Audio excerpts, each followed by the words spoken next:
வாழ்க வையகம், வாழ்க வையகம், வாழ்க வளமுடன். குரு வாழ்க, குருவே துணை. அருள்நிதி பேராசிரியர் அன்பழகன் திருவண்ணாமலை. அனைத்து அன்புள்ளங்களுக்கும் வாழ்க வளமுடன். குருவினது ஞானக்களஞ்சியம் கவி ஒன்றை நாம் சிந்திக்கலாம். கவி எண் 1499. குறைபோக்கும் குண்டலினி தவத்தின் மூலம் குவிந்து மனம் உயிரோடு உறையும் மேலும் மறைபொருளாம் அறிவு அதன் முழுமை பெற்று மாமைதி அனுபவிக்கும் நிலைக்களம் ஆம். இறைவனது திருநிதியில் இணையும் அப்போ இன்பம் துன்பம் விருப்பு வெறுப்பு இவை கடந்து நிறைவு பெறும் தீய வினை அகலும் வாழ்வில் நிகழ்வதெல்லாம் பேரின்ப ஊற்றாய் மாறும். வாழ்க வளமுடன். குறைபோக்கும் குண்டலினி மனிதனிடம் இருக்கக்கூடிய குறை அத்தனையும் குண்டலினி அகத்தவும் குருவின் மூலம் எடுத்துக்கொண்டால் நீங்கும். ஆக அகத்தவம் ஏற்று குருவை பற்றி கொண்டு எளியமுறை குண்டலினி யோக தியான பயிற்சி செய்பவர் அத்தனை பேருக்கும் குறைகள் அத்தனையும் நீங்கும் என்பதாக குரு கூறுகிறார். குவிந்து மனம் உயிரோடு உறையும் மேலும். மனம்தான் புலன் வழியாக ஓடிக்கொண்டிருந்தது. இப்பொழுது அதே மனம் தன்னுடைய மூலமான உயிரின் படர்க்கினிலேயே மனம் என்று குரு கூறியிருப்பதை சிந்திக்கலாம். அப்போ தன்னுடைய மூலமான உயிரோடு இணைவு பெறுகிறது.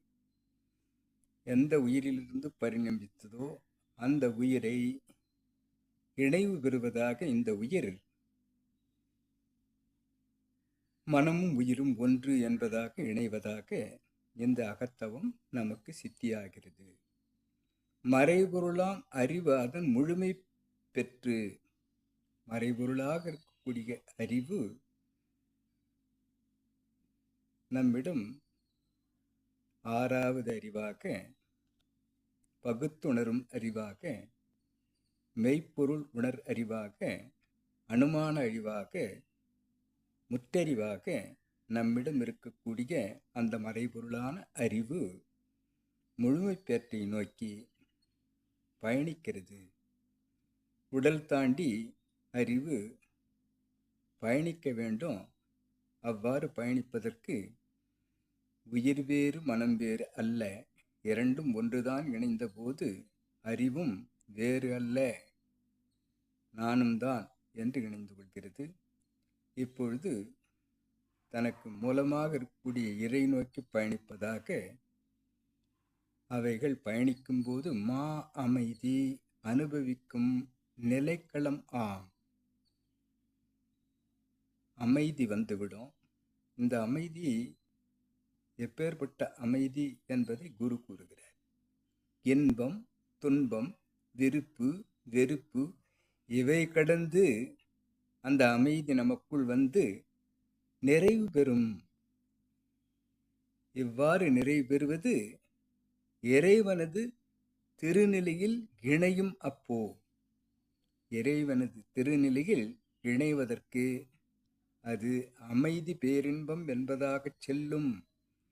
அந்த அளவிற்கு நமக்குள் இந்த குண்டலினி யோக தியான பயிற்சி முற்றறிவாக இருக்கக்கூடிய அந்த முழுமை பேற்றை, அந்த வீடு பேற்றை, அந்த சமாதி நிலையை, அந்த பேரின்பத்தை, அந்த பேரானந்தத்தை, பேரின்ப களிப்பை நாம் இந்த வாழ்வில் நிகழ்வதெல்லாம் பேரின்பம் என்பதாக மாறும் அளவிற்கு தீவினையை அகற்றி நமக்கு நிறைவு பெறச் செய்து இந்த வாழ்வில் நாம் இன்டியூஷனாக உள் உணர்வாக அந்த இறையை உணர்வதாக நம்மை மாற்றக்கூடியதுதான் குண்டலினி யோகம்.